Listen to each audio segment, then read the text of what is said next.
እንደው በዚሁ አጋጣሚ ደግሞ እንደው ብታጫውተኝ ደስ የሚለኝ ነገር ምንድነው ስለ ታቦት እስቲ ትንሽ ንገረኝ። እኔ ከሩቅ ነው ማቀውና ከሩቅ ነው ማቀው ተጠግቼ አላቆምና ያደኩት በኦርቶዶክስ ቤተሰብ ውስጥ ነው።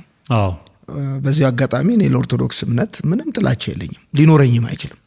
አስተዳደጌ፣ ማህበራዊ ህይወቴ፣ ሁሉ ነገሬ ከዛ ጋር የተገናኘ ስለሆነ ማለት ነው። እንደውም አያቴን ብዙ ጊዜ አለ ፎቶዎችም አሉ።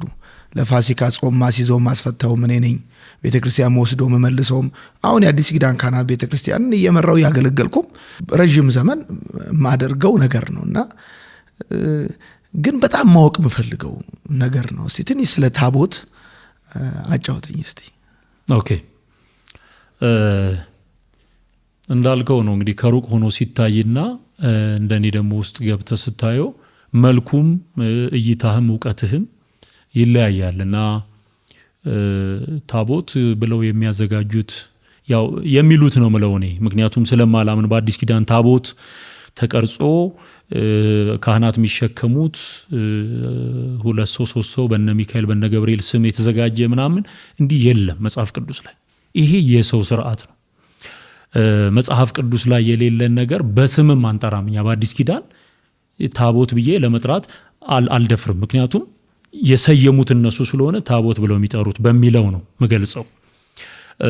ግን እኔም በዛ በነበርኩ ጊዜ ታቦት እያልኩ ነበር ምጠራው። እኔም ራሴ እዛ በነበርኩ ጊዜ ታቦት ነው ብለው እና 4 ማዕዘን ጣውላ ነው። እዛ ጣውላ ላይ ምናልባት ከግራር ወይም ከቀረሮ እንጨት ነው የሚዘጋጀው እና እሱ ላይ ቅርጽ ይቀረጻል። የሚቀረጸው ቅርጽ ለምሳሌ የመልአክ ከሆነ ታቦቱ ክንፍ ያለው ነገር በፍልፍል ይሰራል ማለት ነው። መርካቶ አካባቢ የሚሰሩ አሉ፣ በየገዳማቱ የሚሰሩ ባለሙያዎች አሉ። አብዛኞቹ ከቅስና ከድቁና ማዕረግ የተሻሩና ውስጡን የሚያውቁ ሚስጥር አያወጡም ብለው የሚጠበቁ ሰዎች ናቸው እንዲሰሩ የሚፈቀድላቸው። እና ታቦቱ የሚካኤል ከሆነ ያው የመልአክ ስዕል የሆነ የሚመስል ነገር ይሰራሉ ማለት ነው። ከዛ ከስሩ ዝንቱ ታቦት ዘቅዱስ ሚካኤል ውእቱ። አይተዋል አንተ በትክክል ገልጠህ? እኔ ብዙ ነው ያየሁት ማለት አንድ ብቻ አይደለም። እዚህም እያለሁኝ በቅስና አገለግል ነበር። በየገጠሩ ስንሄድ አያለሁኝ። ቄስ ከሆንክ ትገልጥና የበደንብ ጨርቅ ይሄ የሚለብሰው ጨርቅ ይነሳና በተለይ ጳጳስና ኤጲስቆጶስ የሌለበት አካባቢ ይቀባል ዘይት፣ ቄሱ ራሱ ይቀባዋል። ከዛ በኋላ ይሄ የሚሰዋ መስዋዕት የሚሉትን ህብስቱንና ወይኑን እሱ ላይ ነው የምናስቀምጥ የነበረውና በቃ የሚጻፈው ይሄ ነው። የሚካኤል ከሆነ የሚካኤል ታቦት ተብሎ በግዕዝ ዝንቱ ታቦት ዘቅዱስ ሚካኤል። ከዛ የሚያስቀው ነገር ደግሞ ምንድነው? ከሱ ስር ይህንን ጽላት ያስቀረጹት ወለተ ማርያም ናቸው። ማናቸው? ወለተ ማርያም ወይም ወልደ ገብርኤል ማለት ስፖንሰር፣ ልክ ግለሰቦች ማለት ግለሰቦቹ ስፖንሰር ሆነው ያንን ገዳም ሲመሰረት የሆነ ነገር ያደረጉ ያችን ታቦት እንዲያስቀርጹ ይደረግና ስማቸው ይታተማል። ስለዚህ ሰዎች ሲሰግዱ ጎረቤታቸው ለነበረ ሀብታም ጭምር ስም ነው የሚሰግዱት ማለት ነው። ምክንያቱም በዛ ላይ የሚቀረጸው የነ ወለተ ማርያም የነ ተክለ ማርያም ስም ሁሉ አለው ማለት ነው። ይሄ በትክክል የሚታወቅ። እንደውም በቅርቡ አሁን ቪዲዮውን አታች ማድረግ ትችላላችሁ እዚህ ላይ መረጃም ስለሆነ ብፁዕ አቡነ ኤርሚያስ የሚባሉ ሊቀ ጳጳስ ሰሞኑን ስብሰባ ላይ ያወጡት በጣም አደገኛ የሆነ መረጃ አለ። እኔ አሁን እዚህ ወንጌላውያን ጋር ሆነው በታቦት የሚነግዱ ፓስተሮች በጣም ነው የሚገርሙኝ። በነገራችን ቢዝነሱን አልተውትም እንዴ! እዛ እያሉ በታቦት ይሰሩ የነበረውን ቢዝነስ ወደዚህ ቀይረውታል። ታቦት የሚሉ ሰዎች አሉ እና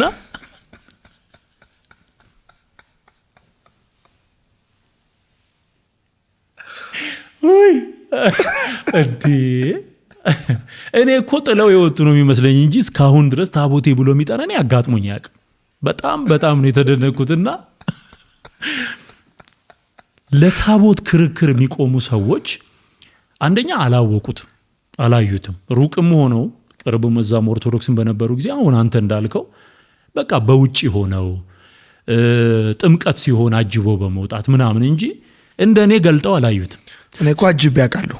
አይደለ? ጥምቀት ሆኖ አጅቤ ያውቃለሁ። አርሲ ነገሌን ያደግኩት ወዮ መድኃኔዓለም የሚባል አለ። እዛ ድረስ ታቦት እንወስድ ነበር። የጊዮርጊስ ታቦት አለ እና አጅቤ ያውቃለሁ እኔ ራሴ። ግን ያው እንዳልከው ተጠግቼ ነው የማላውቀው። እሺ አንድ ንጉሥ ሚስታቸው የወጣች እሳቸውን ታማለች የሚባል ነገር ሰሙና ትልቅ ንጉሥ ናቸው። ሰዎቹ ደግሞ ክፋታቸው ሄደው ለራሱ ለንጉሱ የእርስዎ ሚስት እኮ እየወጣች ደጅ ላይ ስሙትን ታጠፋለች፣ ምን እያለች እንዴ እያለች አሁን ብሎ ያው የጓዳ ሚስጥር የሚወራውን ይነግሯቸዋል። ከዛ ተደጋጋሚ ሆነ ሲያዩት ጤና የሌለው አካሄድ እንደሆነ ገባቸውና ምን አገባችሁ እናንተ ታዲያ? እናንተ የምታውቁኝ ለብሼ እሷ የምታውቀኝ ተራቁቼ አሉ ይባላልና እኔ የማውቀው ተራቁቶ ነው፣ ሰዎች የሚያውቁት ደግሞ ለብሶ ነው። ስለዚህ ብናገር የሚያምርብኝ እኔ ነኝ። ይሄንን ግን ልክ እንደ ስድብና እንደ አመጽ አድርገው የሚቆጥሩ ሰዎች አሉ። እንዴ መጽሐፉ ቢነበብ ለምሳሌ የኢትዮጵያ ኦርቶዶክስ ስርዓተ ቤተክርስቲያን መጽሐፍን ቁጭ ብለው ቢያነቡት ታቦት እንዴት እንደሚቀረጽ በግልጽ ተቀምጧል። ምንም እኮ ጥፋት የለውም። እንዴ እነሱ ራሳቸው የተናገሩት ነው። አሁን ያልኩ ሊቀ ጳጳስ ምን አሉ?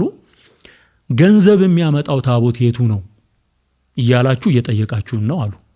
ስብሰባ ካህናቱ በተሰበሰቡበት ገንዘብ የሚያመጣ ታቦት የቱ ነው ተብሎ በክርክር ለምሳሌ ገብርኤል ነው ብዙ ስለት ሰሚ ነው እየተባለውና ብዙ ቦታ ገብርኤል ታያለ ከቁልቢ ጀምሮ ስለት ሰሚ ተብሎ እኛም ያደግንበት ወደዚህ ወደ ሐዋሳም ዲላም ጪጩ ገብርኤል የሚባል አለ። በጣም ከፍተኛ ገቢ ነው የሚያስገባውና የሚደገም ድግምት አለ። እዛ ታቦት ላይ የሚደገመው ህዝብ አግዝ የሚባል ድግምት አለ። ህዝብ እየነዳ ወደዛ ስፍራ የሚያመጣ ህዝብ አግዝ ይባላል። ምሳሃበ ነዋይ ደግሞ የሚባል ድግምት አለ። ገንዘብ የሚስብ ማለት ነው። ስለዚህ ገንዘብንም ሰውንም የሚስብ ድግምት ይደገማል። ይሄን ለማረጋገጥ አሁን ያልኩህ ጳጳስ በግልጥ በቴሌቪዥን ቀርበው ጥንቆላም በታቦቱ ላይ ተሰርቶ ለጥቅም እንደሚውል አጋለጡ ማለት ነው። ሶ እኔን ነው አሁን መስማት ያለበት ሰው ወይስ ታቦት የሚል ፓስተር ነው? መርጦ መስማት ይችላል ማለት ነው። እኔ እየተናገርኩ ያለሁትን እውነት ጳጳሱ እየደገመው ነው።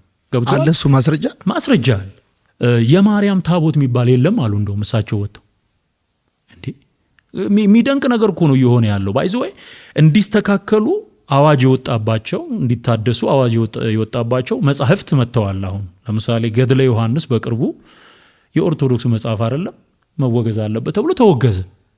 እኔ ይሄ የአገልግሎቴ ፍሬ ነው ብዬ አምናለሁ። ለዘመናት የጮኸው ጩኸት ፍሬ እያፈራ እንዳለ እያየው የሚድኑት ነፍሳት ለእኔ ምስክር። የማንንም ፓስተር ማረጋገጫ አልፈልግም። የማንንም ነቢይ ማረጋገጫ አልፈልግም። እኔ ውስጥ የሚመልሰውና የሚመራኝ የእግዚአብሔር መንፈስ ፍሬ እያሳየኝ ስለሆነ ፎሎ ማደርገው የጌታን መንፈስ። ስለዚህ ለውጥ እየመጣ ነው። ስብሰባ ተደረገ ለምሳሌ ከ5 ወራት በፊት እና ሊቃውንት የሚባሉት ተሰብስበው ሲያወሩ የነበረው እኛ በአደባባይ የምናጋልጣቸውን እነዚህን የሐሰት መጻሕፍት ገድላት፣ ታምራት፣ ድርሳናት የሚባሉ ከወንጌል ውጪ ያሉ የአምልኮ ስርዓቶችን በሚመለከት ሲያወሩና ሲወስኑ ነበር። ይህ አገልግሎታችን ውጤት ነው። ክብሩ ለመንፈስ ቅዱስ ይሁን። የጮህነው ጩኸት ግን ለውጥ እያመጣ እንደሆነ እናያለን ማለት ነው። እኔ መከተል ያለብኝ ማንን ነው? መንፈስ ቅዱስን ነው ማለት ነው። እና አንደበታቸውን ሞልተው ጥንቆላ በታቦት ላይ እንዳለ ጳጳስ ከተናገረና በጆሮአችን ከሰማን ለምንድን ነው እኔን ሊወቅሰው የሚችለው? ደግሞ ማን ነው ያንንስ ወቀሳ ሊያስተላልፍ የሚችለው? ጳጳሱ እዚህ ጋር እያጸደቀው እሱ እዚህ ጋር ሊኮንን የሚችልስ አለ ወይ? እንደ አካሄድ እንኳን በጤናማ አእምሮ ስናየው አካሄድ ፍቅር እውነትን አይሸፍንም። እኔ ማምነው ፍቅርና እውነት ያሸንፋል ብዬ ነው ማምነው። ስለዚህ ለምሳሌ 2ኛ ዮሐንስን 3ኛ ዮሐንስን ስናጠና የምናያቸው በጣም አስገራሚ የሆኑ መመሪያዎች አሉ። ዮሐንስ በጣም አበክሮ የሚናገረው እውነትንና ፍቅርን ይዘው እንዲጓዙ ነው። ለተመረጠችው እመቤትም ሲል እውነትንና ፍቅርን እንድትይዝ በቤቷ ላሉትም ልጆች የሚያስተላልፈው መልእክት አለ። 3ኛ ዮሐንስም ላይ ስትሄድ እውነትንና ፍቅርን ነው የሚያስቀድመው። አጠቃላይ ሜሴጁ እውነትና ፍቅር ነው እና በስም የሚጠራቸው ሰዎች ነበሩ። ለምሳሌ ዲዮጥራጢስ የሚባል ሰው ነበር። አገልግሎቱን ይቃወማል፣ አካሄድን ይቃወማል። ስለዚህ ይሄ አፖስቶሊክ ኦቶሪቲን ተጠቅሞ ሲናገር በኃይል ሲናገር ታየዋለህ። አሁን አንዳንድ ሰዎች ለምን ስም ትጠራላችሁ የሚሉ አሉ። ለምሳሌ በዚሁ ላንሳውን፣ እከሌ ብላችሁ ስም ጠርታችሁ ለምን ትናገራላችሁ? ይሄ መጽሐፍ ቅዱሳዊ ነው። ሰውየው የተናገረው ስህተት ከሆነ ስህተቱን ብቻ አይደለም የምንናገረው፣ ሰውየውንም ጭምር ነው። ለምሳሌ ትንሣኤ ሙታን ከዚህ በፊት ሆኗል ብለው የሚያምኑ ሰዎች እንደነበሩ ጳውሎስ በጢሞቴዎስ መልእክቱ ስም ጠርቶ ተናግሯል። ለምን ስም ጠራህ አንለውም። በዛን ዘመን ያንን ትምህርት ያንቀሳቅሱ የነበሩት እነዛው ሰዎች ስለሆኑ በስም ተጠርተው ማስተካከያ ሲሰጥ እንመለከታል። እና ይሄ ሐዋርያዊ አካሄድ ነው። ወደ ጌታም አገልግሎት ስንመጣ በተለይ ዮሐንስ ራእይ ምዕራፍ 2 እና ምዕራፍ 3 7ቱም አብያተ ክርስቲያናት ዲቴል ችግራቸው ተነግሯቸዋል። ዲቴል እያንዳንዱን ነገር ነቅሶ አውጥቶ የበለዓም ትምህርት፣ የኒቆላውያን ትምህርት፣ የኤልዛቤል ትምህርት ምን እንደሆነ አብጠርጥሮ ተናግሯል። እንዲጠነቀቁ ጌታ ሲናገር እናያለን። ይሄ ከክርስቶስ የተማርነው ከሐዋርያት የተማርነው አካሄድ ነው። እሺ፣ ግን ስንት ዓመት ተሸከምክ ታቦት? 6 ዓመት የተሸከምከው?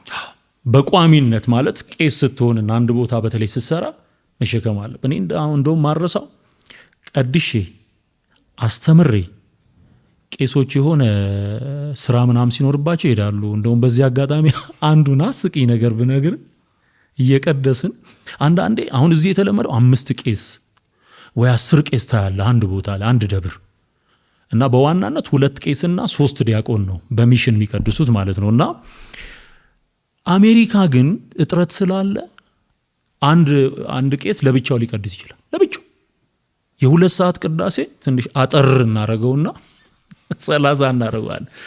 አንዴ እንደውም በማሳጠር ተከስሻለሁ። ቅዳሴ በማሳጠር አሳጠረን እና ያን ሁሉ 2 ሰዓት ለብቻዬ እንዴት ልበል ብዬ ምረት አድርገውልኝ ነው የቀጠልኩት። እና እየቀደስን አንዱ ቄስ ከኔ ጋር እየቀደሰ ኡበር የጀመረ ሰሞን ነው። አልጠራም፣ ኡበር ጠራ።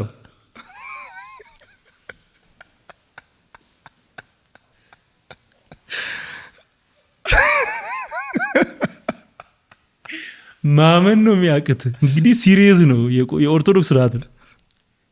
ይቅርታ ብሎኛል ሄደን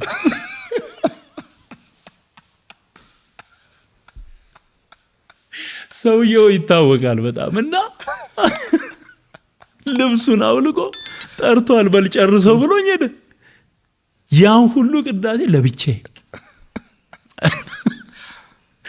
እንዲህ አይነት ገጠመኞችም አሉና 6 ዓመት ተሸክሜ ያለው ግን ያው ጌታ ረድቶኝ ከሚሸከመው አምላክ ወደሚሸከመኝ አምላክ እኔ እስከ ሽበት እስከ ሽምግልና እሸከማለሁ ብሎ በፍቅር ወደ ጠራኝ አምላክ መጥቻለሁ። አሁን ሸክም አይሰማኝም። ሃሌሉያ! ክብር ለኢየሱስ ይሁን።